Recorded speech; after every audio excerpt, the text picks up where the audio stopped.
Iran के सर्वोच्च नेता अयातोल्ला अली खमेनेई का निधन हो गया है।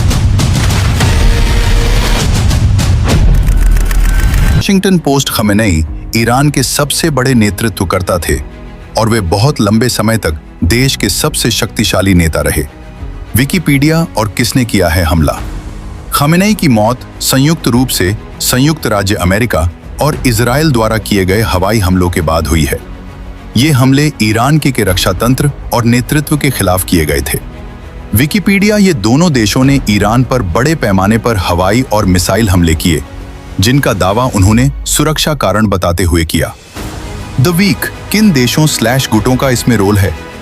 संयुक्त राज्य अमेरिका मुख्य रूप से हवाई हमलों का नेतृत्व किया। इजराइल यूएसए के साथ मिलकर हमले किए। ईरान इसका सर्वोच्च नेता मारा गया और देश ने युद्ध जैसी स्थिति में जवाबी कार्रवाई शुरू कर दी है। अन्य देशों का सीधा कहना है कि उन्होंने इन हमलों को नहीं किया। Wikipedia on Manawar the guardian कुछ देशों ने इन हमलों की निंदा की है। उदाहरण के लिए रूस ने इसे अवैध बताया है। रॉयटर्स ईरान में क्या हलचल है।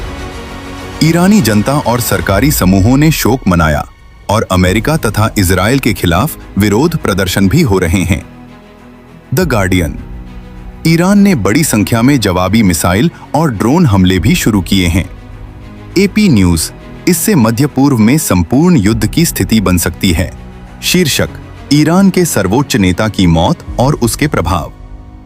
प्रस्तावना आज के समय में दुनिया के सबसे बड़े राजनीतिक घटनाक्रमों में से एक यह है कि ईरान के सर्वोच्च नेता अयातोल्ला अली खमेनेई का निधन हो गया है।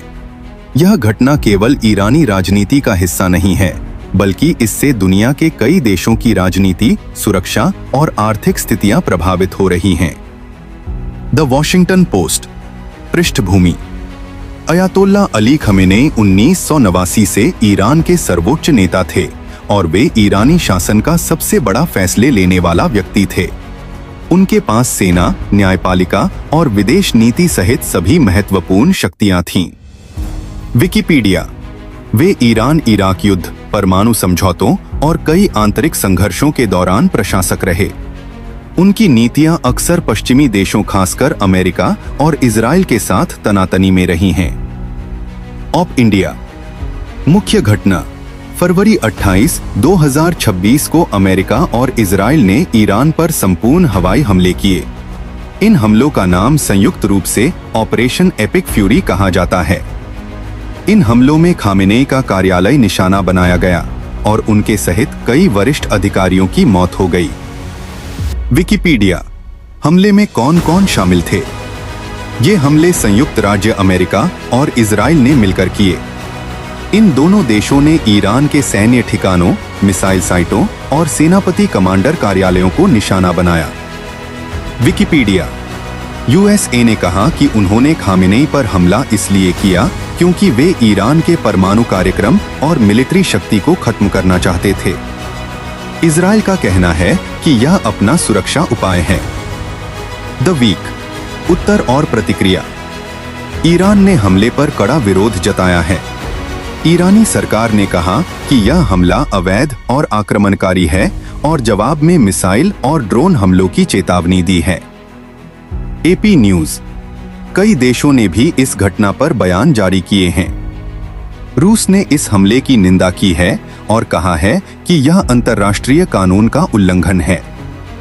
फ्रांस, ब्रिटेन और जर्मनी ने चेतावनी दी है कि युद्ध को और आगे नहीं बढ़ाना चाहिए।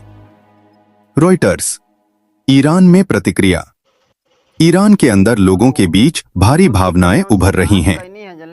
कुछ लोग खमेनेई को अपने नेता मानते थे और शोक मना रहे हैं, तो कुछ प्रदर्शन कर रहे हैं।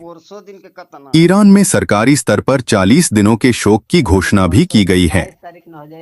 विकिपीडिया पर्याप्त प्रभाव और भविष्य मध्य पूर्व में तनाव बढ़ा है। तेल की कीमतें बढ़ सकती हैं क्योंकि ईरान दुनिया के प्रमुख तेल निर्यात देशों में से एक है। विश्व सुरक्षा परिषद ने इस पर आपात बैठक बुलाई है। आने वाले दिनों में और भी जटिल राजनैतिक परिवर्तन हो सकते हैं। द गार्डियन निष्कर्ष यह घटना सिर्फ एक नेता की मौत नहीं है, बल्कि इससे जुड़े देशों के बीच तंग रिश्तों, युद्ध जैसी स्थिति और वैश्विक सुरक्षा पर इसका बड़ा असर है। आगे आने वाले दिनों में इस